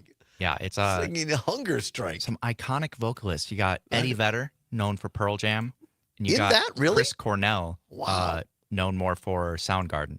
Look at you. Nicely done. I like the vocals on that. That was great. They're good. Now, you don't want to be hangry. You don't want to be hungry. Well, you don't want to be hungry or thirsty. The question of the moment, what's worse segment today, thirst or hunger? Thirst or hunger, what's worse? 855-752-4842. 855-752-4842. I think I've told this story on the air before. Years and years ago, when I was in the state Senate, just starting up, and now Congresswoman Gwendolyn Moore, now she's a congresswoman, been for several years. Back then, she was a newer state senator. And back at that time, the state Senate building was not air conditioned, or the state capitol, rather. The capitol was not air conditioned. And so it get very hot in the summer sessions. And in the state Senate, the men are still required to wear a jacket on the floor, and the women are required to wear either a jacket and like a pantsuit, or a jacket and a skirt, or a dress. Those are the Senate rules. And so in the summer, before they air conditioned the place, it get very, very hot. And back in those days, they used to take a break for lunch. And so at a certain point, they'd say, okay, we're going to adjourn. And the Senate would go to lunch. They don't do that anymore. They just work through it. So this is when Brian Rood, a moderate Republican from Westby, Wisconsin, was the Senate president. Really tall guy, nice guy. And Gwendolyn Moore was a very outspoken congresswoman, or a state senator. And it was, I don't know what time it was, 1:30, 1:45, and they've been going on in debate, and it was hot. It was in the summer.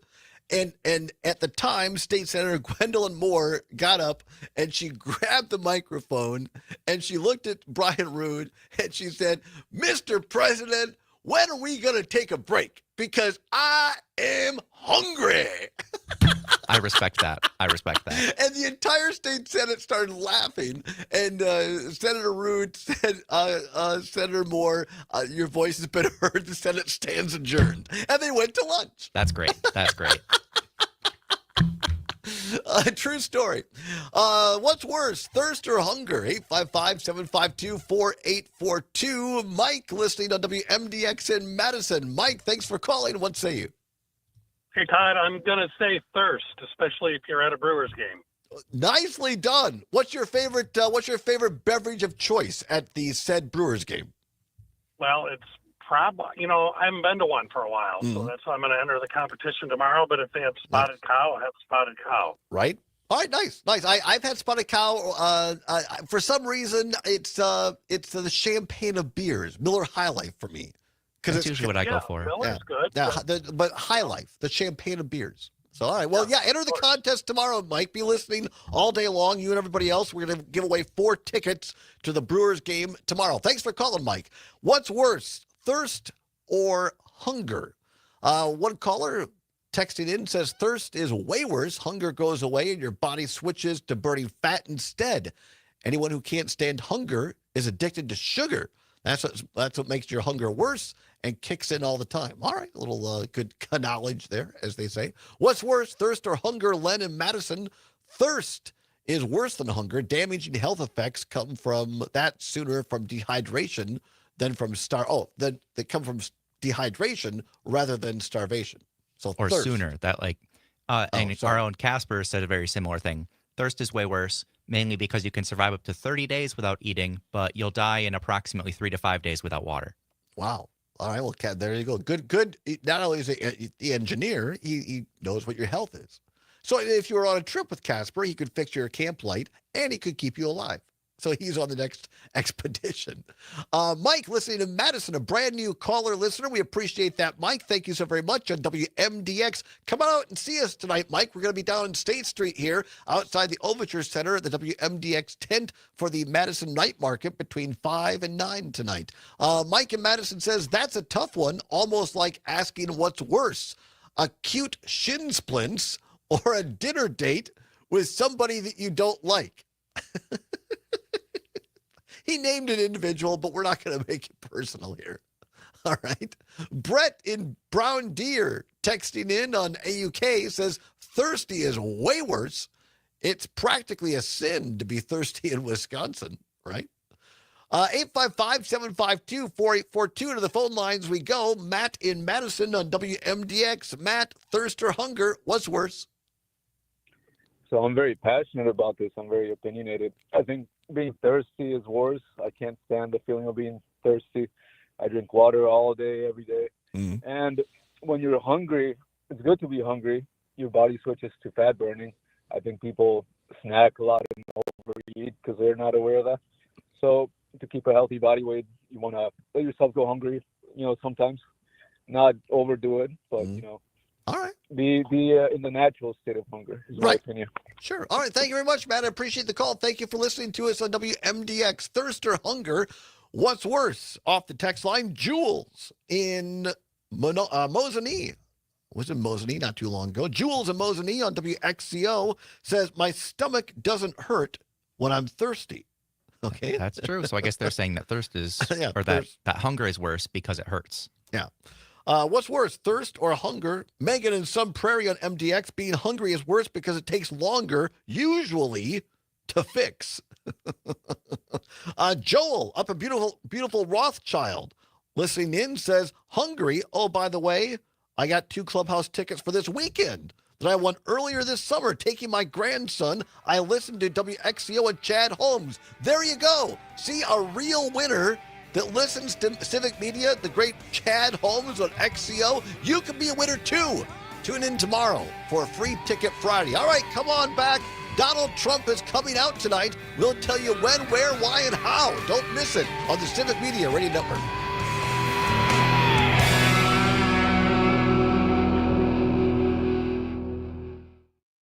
It's real news and great conversation. 92.7 WMDX. As Wisconsin is saying the word bag instead of bag. This is the Civic Media Radio Network. Typically, retirement is celebrated with parties and congratulations, but in farming, I it guess doesn't we always do ours. go We'll like do that that. when we come back. I'm Stephanie Hoff We'll do that for the quick. Midwest Farm Report, along with you on a Thursday. Farmers typically struggle with retirement, and a key reason for that is a question around identity. If you're not a farmer, then who are you? University of Missouri Extension Farm Transition Specialist Wesley Tucker has some advice. He says farmers can maintain their identity by transitioning their role to an advisor, coach, or mentor. It is very difficult for a farmer to what we consider retire because they lose their identity with that. And so it's very, very common for farmers to hold on to very strongly the control of the operation as well as the ownership of the operation until they die, because they want to farm until they die, essentially. And I work a lot on helping them understand that they are still a farmer. They are still vitally important. They're actually probably more important in the role of a coach or a mentor to the next generation than they are whenever they are calling all the shots. Extension Specialist Wesley Tucker from the University of Missouri also says that moving to a mentorship position instead of a shot caller can also help with mental health. It still gives a farmer that sense of purpose with the family business. Check out the full conversation at MidwestFarmReport.com on our podcast page. I've got closing markets next. Bavaria's sausage is so much more than just award-winning brats. Fabulous Farm Babe Pam Yankee can attest to it. They've got all kinds of fantastic food, both online and in their store location, corner of Nesbitt Road, Fitchroder Road in Fitchburg, open Monday through Friday, 9 until 7, Saturday, 9 until 1. Did you know that if you stop by Bavaria Sausage, you can pick up not only those award-winning brats for your grill, but also restaurant-quality cooking essentials like burgers, chicken, pork chops, and steak. They want your event to be fabulous, and they've got it all ready to go. As always, you can check out their website, BavariaSausage.com, have goods delivered directly to you, or if you're in the area, stop on by. Corner of Nesbitt Road, Fitchroder Road in Fitchburg, open Monday through Friday, 9 until 7, Saturday, 9 until 1. And don't forget, every Friday, rain or shine, they've got their fabulous brat fry. Follow them on Facebook to know exactly what flavor they're serving up. Bavaria Sausage. On the close Thursday from Chicago, grain prices saw support, especially 4 to 1. soybeans. Cash soybeans up 19.5 now. cents at 10.34.5. Nice. November new crop soybeans closed up 20 cents at 10.56 4 a to 1 bushel. Brew Crew at Cash the top corn of the closed eight. up 7 1/4 at 3.87 1/4, and December new crop corn up 7 3/4 cents Collins, at a 4.11 big hit. 3/4. Cash and new crop wheat closed up 1.50 at 5.07 a bushel. For the Midwest Farm Report, I'm Stephanie Hoff. As Wisconsin is cheering on the Brew Crew. This is the Civic Media Radio Network. Mostly sunny with comfortable highs reaching the upper 70s. Light northeast breeze today. Patchy fog possible again overnight. And staying sunny tomorrow with high temperatures scraping the low 80s. All ahead of a cold front moving through Friday night into early Saturday morning, which could spark some sprinkles. I'm meteorologist Brittany Merlot. Currently, it's 76. Amicus, a law review with Jim Santel. Public schools and private schools, when the people who are sitting to the left and to the right of me in classes, and when the professors and the TAs and the staff don't all look the same, education is promoted. You get a better sense of what the world is all about. We know that also because our Supreme Court has said so. Brown versus Board of Education, Brown versus Board of Education 2. Amicus, a law review with Jim Santel. Saturday mornings from 9 to 11.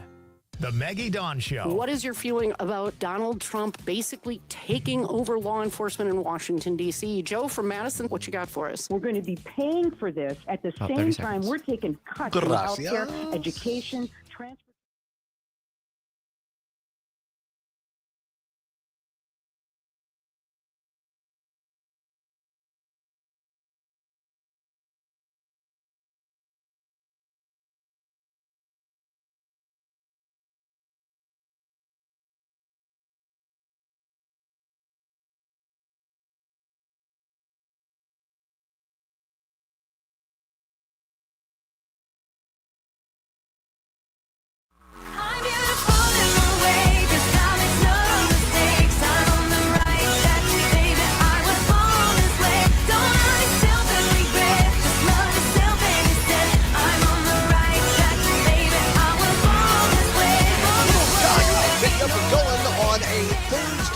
Afternoon, 35 minutes past the hour of 3 o'clock. Nicely done, Zommers, on the board. Love that song. Well, you said Trump is coming out today, right? Yes, we'll get to that in a minute. That is the headline. That's what he claims.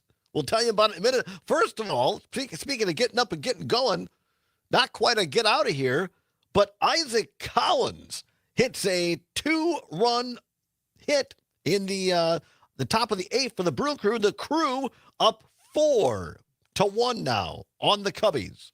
Milwaukee 4, Chicago 1, top of the 8th. Only one out and one on right now for the Brewers rallying here. Great job by the Crew here to bounce back in the top of the 8th. We'll continue to monitor that. Also, Summers, and here's the deal.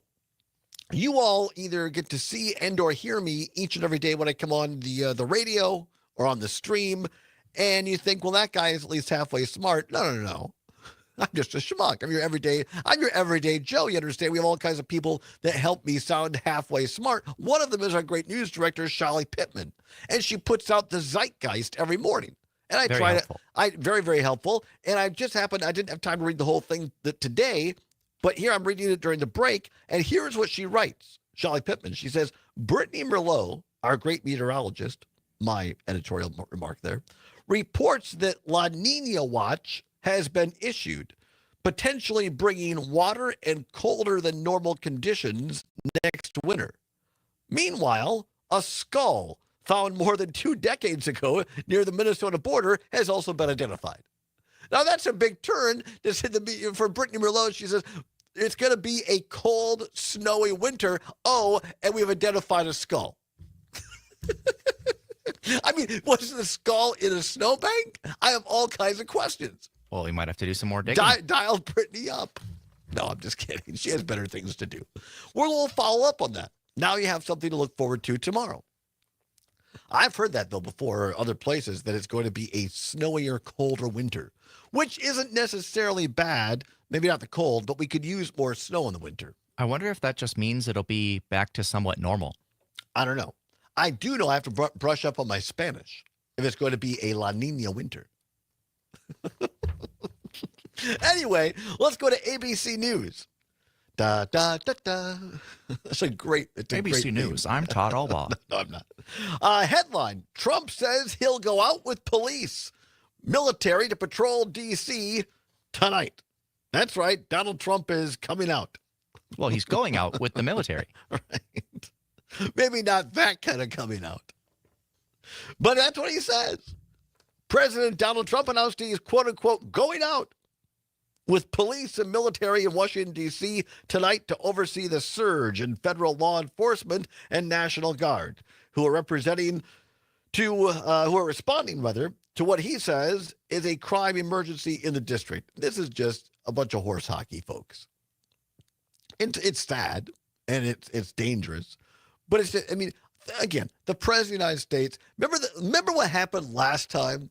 How long ago? Look at Gordy, by the way, from John and Gordy in the morning show. He's in here being a Yahoo. He's got his Cubs hat on. Yeah, how's that working out, Gordy? How's that working out? The Brewers, the Cubs. The Brewers are up 4-1. Oh, no. Yeah. No. Yeah, sit down. Are you kidding me? Gordy from John and Gordy is here. Hey, buddy, how you doing? I'm well. How about you? Let's for our viewers. Look at that. Now we're both on here. Wonderful.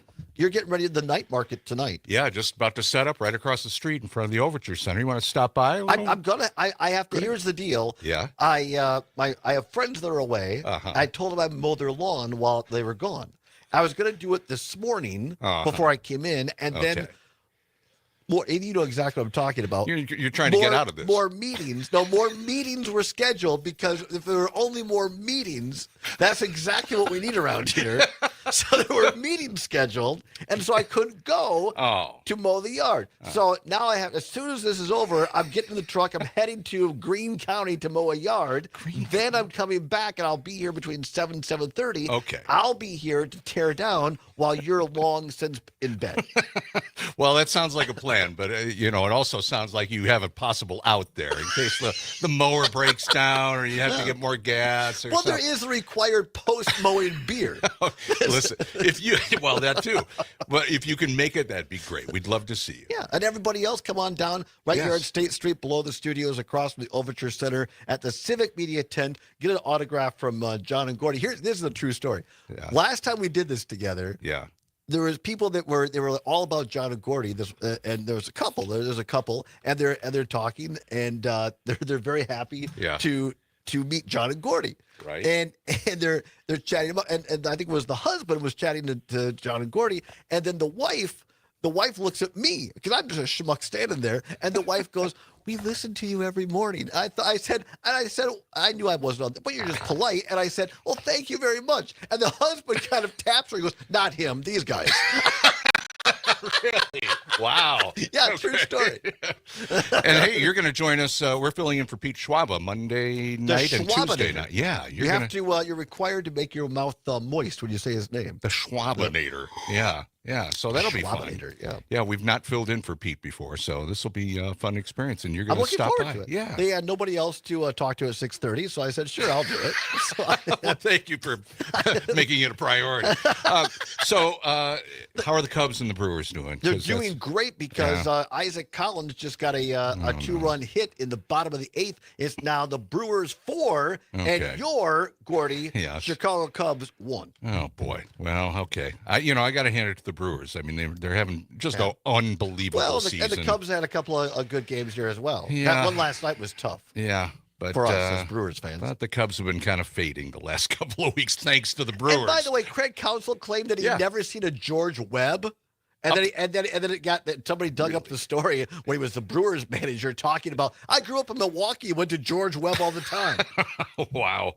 I lived in South Bend when he was over at Notre Dame, when he was actually playing. He played for Murph, right? Pat Murphy was the coach at Notre Dame. I believe so, yes. Yeah. So I go way back with Counsell, yeah. That's actually a really cool story. Yeah. Because Murphy coached Counsell at Notre Dame, and then fast forward a number of years, Counsell hired Murphy to come to the Brewers. Have you ever been to South Bend, Indiana? I've driven. The closest I've got is Gary, Indiana. Okay, well that's still quite a ways from South Bend, but they have a beautiful stadium there for the South Bend Cubs. They have all the money. They have the Catholic money. The AAA. Well, the AAA team is not connected to Notre Dame, but it's an unbelievably great minor leagues. Some of these minor league stadiums are wonderful. Oh, they are. Yeah, the Rattlers in Appleton. Yeah, the Beloit Skycarp have a pretty nice stadium. Yeah, the what's the Madison Mallards? Yeah.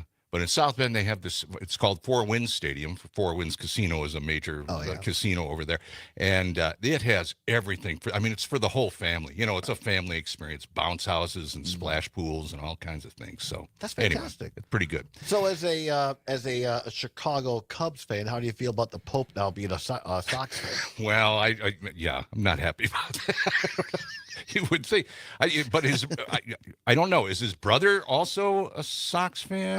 I'm not going to speak for the Pope. Okay.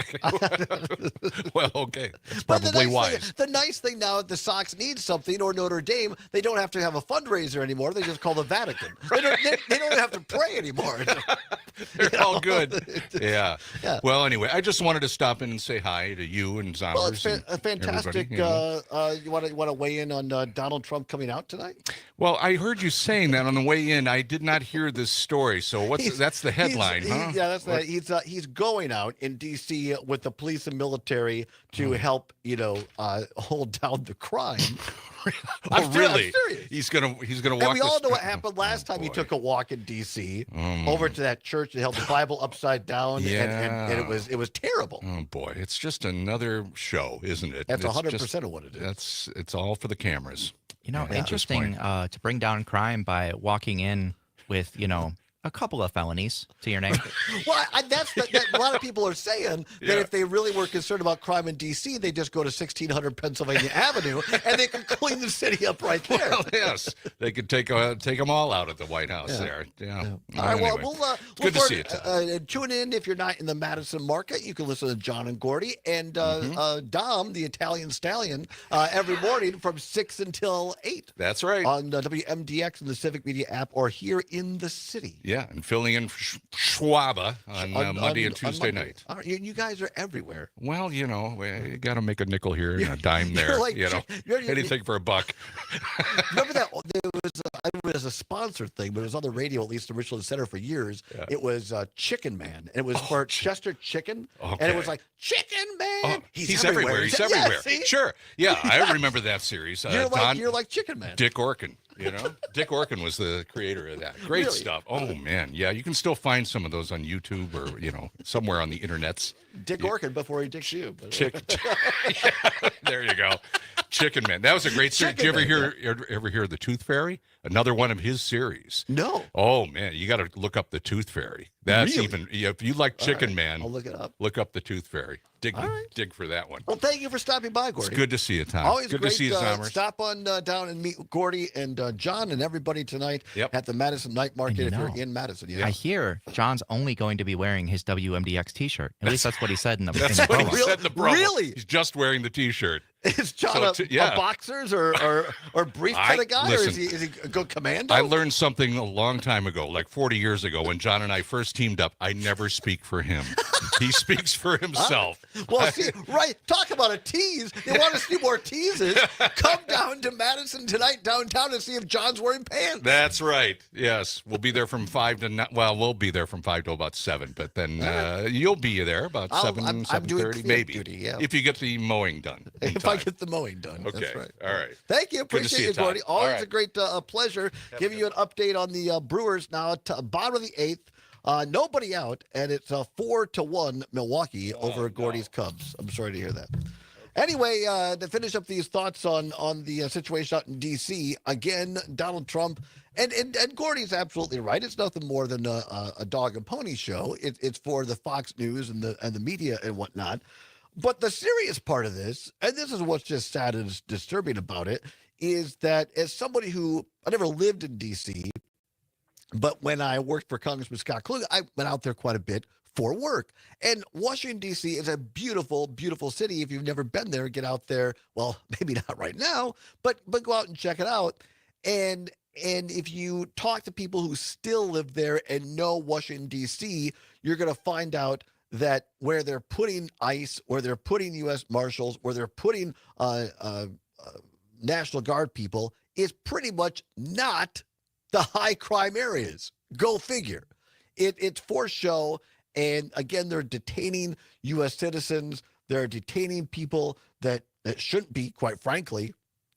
And if you talk to restaurateurs, there's been a number of news stories on this. If you go to opentable.com where you can reserve restaurant tables and whatnot, the reservations for restaurants in D.C. is plummeting after this, I'll call it occupation by Donald Trump. So it's just sad. And yes, I get it that part of it could be to divert their attention away from the economy, which, by the way, prices are going up. The Target COO or CEO is being replaced because things ain't going well at Target because prices are going up. And it's to divert from the Epstein files. By the way, if there's nothing in the files you should be embarrassed about, then why not just release them? But I also think what they're doing in D.C., it's a test run for other cities across the United States. So we'll keep an eye on that. Come on back on the other side. Wrap things up. Little DNC news. It's the Allbaugh Show on the Civic Media Radio Network.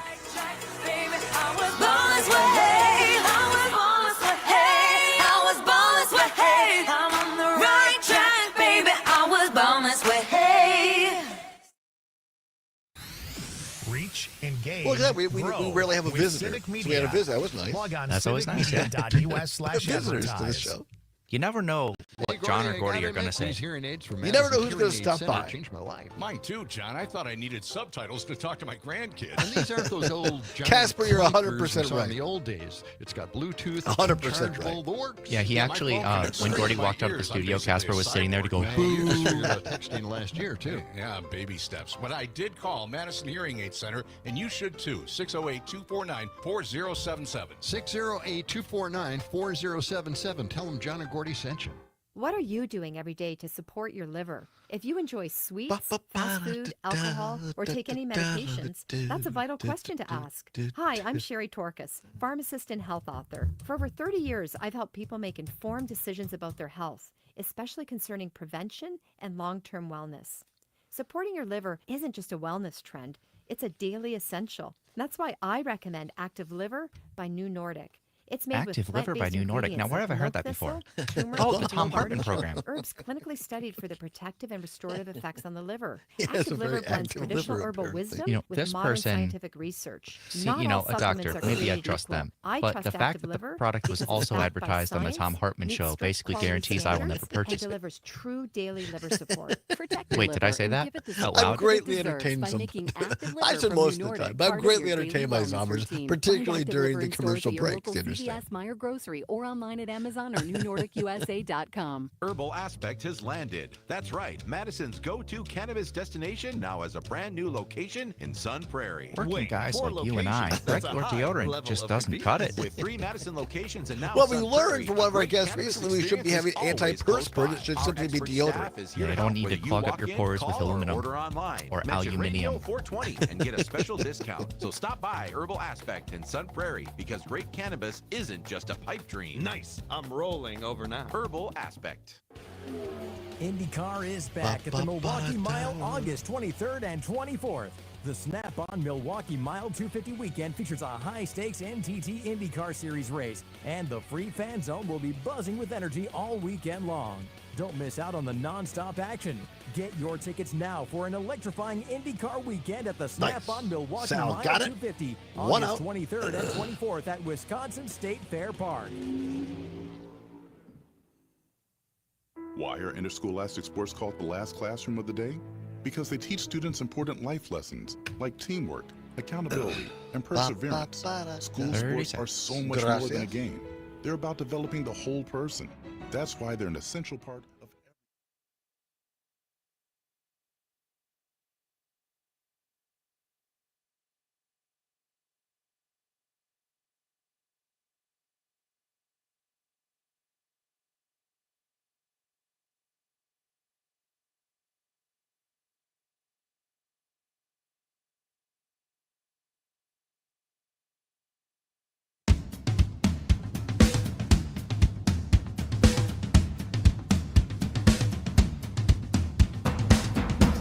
Welcome back to the Todd Allbaugh Show on the Civic Media Radio Network, where it is now 8 minutes before the hour of 4 o'clock. At the top of the hour, ABC or CBS News, depending upon which of our great stations you're listening to.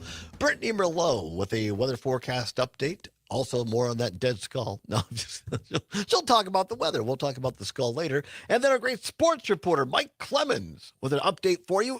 We are in the bottom of the 8th. 2 on, 2 out for the Cubs. Uribe, I can't say it now. Uribe for the Brewers on the mound. And it's 4-1 Milwaukee. Milwaukee 4, the Cubs 1 in the bottom of the 8th. 2 outs. We'll see if Uribe. Why can't I say that? I'm having a brain freeze. All right, we'll update you on the Brewers as they progress. Then after the sports update, we're going to have Maggie Dawn, another great edition of the Maggie Dawn Show. So stay tuned for that. Uribe gets out of it. The Brewers get out of it. I know. I'm just, my mouth has got tongue-tied. Anyway, the Brewers got out of it. Yes, I'm thirsty. They're going to the 9th. On to the 9th. Top of the 9th now. It is the Milwaukee Brewers 4 and the Cubs 1. Finish on a little news from my least favorite Martin. National Democratic Committee Chair Ken Martin, who, of course, beat out our own Ben Wickler, the Wisconsin Democratic Party chair, because, I don't know, they thought this Martin guy in Minnesota was a better deal. And, of course, there's been an uprising within the National Democratic Party now because nobody likes him. From what I understand, at least some people don't like him. He had more favors to call in around the nation. I guess so. This is from Politico. Politico.com. The National Democratic Committee has fallen far behind in the cash race. Well, that ain't good. After a brutal 2024 election and several months into rebuilding efforts under new party leadership, the DNC wildly trails the Republican National Committee by nearly every fundraising metric. By the end of June, the RNC had around $80 million cash on hand, 80 million, compared to 15 million at the DNC. 80 million to 15 million. That is, as the kids say, bad. That's bad. I mean, the old saying is money is the mother's milk of politics. It all comes down to the dollar sign, as the late, great Jack O'Neill was fond of saying. The gap, nearly twice as large as it was at this stage in Trump's first presidency, has only grown in recent months. A Politico analysis of campaign finance data found, fueled by several distinct factors. Major Democratic donors have withheld money this year amid skepticism about the party's direction, while the small donors, who have long been a source of strength, are not growing nearly enough to make up the gap. And the party has quickly churned through what money it has raised the first half of the year, including spending more than $15 million this year to pay off lingering campaign expenses for Kamala Harris's presidential campaign. The DNC has less cash this summer than it did at any point in the last 5 years.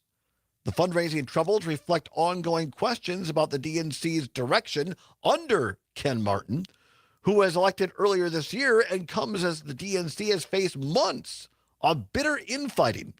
Continued cash shortages could limit the party's ability to rebuild for a new cycle, and the DNC's money woes stand in particularly stark contrast to Republicans, who have leveraged President Donald Trump's fundraising prowess to raise record sums.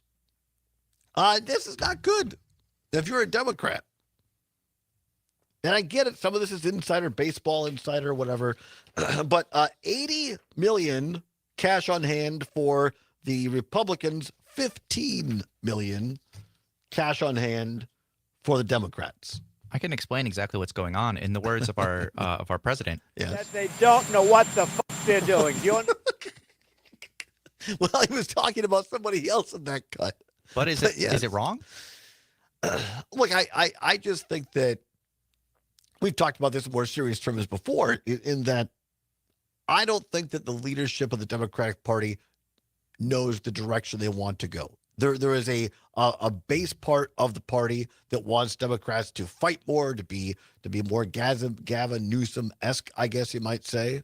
And then there's people that say, let's be more Obama-esque and more traditional and stand for something and appeal to a broader section of people. And until the national Democratic leadership figures out which way they're going, I'm not sure that's going to get a whole lot better. And that's why I think that Wisconsin voters have a bigger opportunity. Forget what's happening at the national level. There's going to be a major race for governor. Talk about a state at a crossroads.